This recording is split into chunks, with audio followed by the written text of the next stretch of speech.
Hi, so if you are running any kind of paid search campaigns or you have that in your department, I wanted to share some great tips that are often overlooked or we just don't know about every tool. We don't know what we don't know. So I'm Renee Seltzer, owner of Ellis and Ellery Consulting, and we do paid search management. But through the 20 years of doing it, there's a couple tools and favorites that I have found. So I'm going to share those with you. Here's iSpionage. A little bit hard to Google and find because I don't know, it's just hard. They haven't done a good job with SEO for themselves. But I wanted to show you that they have this whole section called PPC Landing Page Gallery, and you could find landing pages for a variety of sectors. Here, for example, is higher ed. So let's kind of walk through some choices.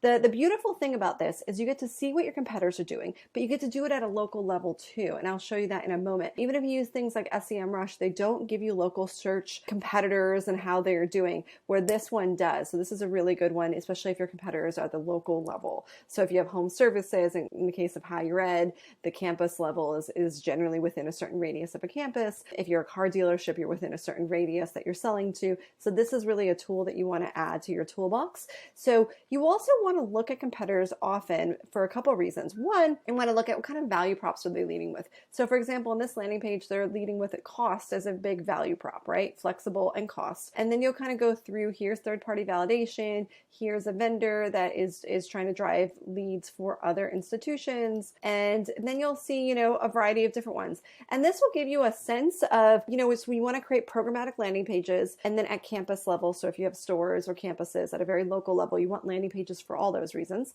And you also want landing pages for your programs or specific services. And then you also, once you start to have that, that's going to increase your ad relevancy score. It's going to increase just your overall results of your campaign. But then you also want to start testing.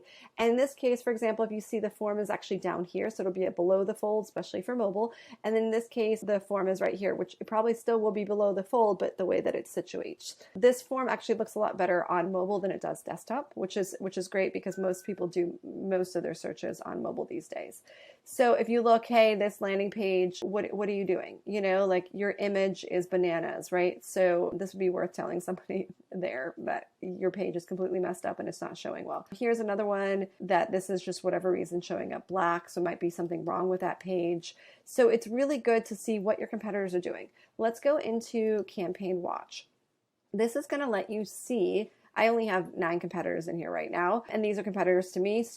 But it would help me start to see where the competitors are, which ones I want to watch, how often they get modified, when their keywords get modified, how do their keywords get modified. This is going to give me all of that. And then you have competitor research. You could actually set up additional campaigns to look at your specific locations and everything like that. So this is a great tool. We don't use it in place of SEMrush. We use it as an addition to SEMrush because it gives us insights that the other tool doesn't give us. So I hope this was helpful. We really do like it. There's tutorials, there's account info, and it's really insightful. I would go into my competitors, but I'd rather not do that. I wish I had a demo set up, but it gives you travel and insurance, and this is a really good one, especially if you're, a lead generation. You could see how others are doing it, so it's a really good one. Renee Seltzer again with Ellis and Ellery. I hope you're having a great day, and I hope this was helpful. Bye.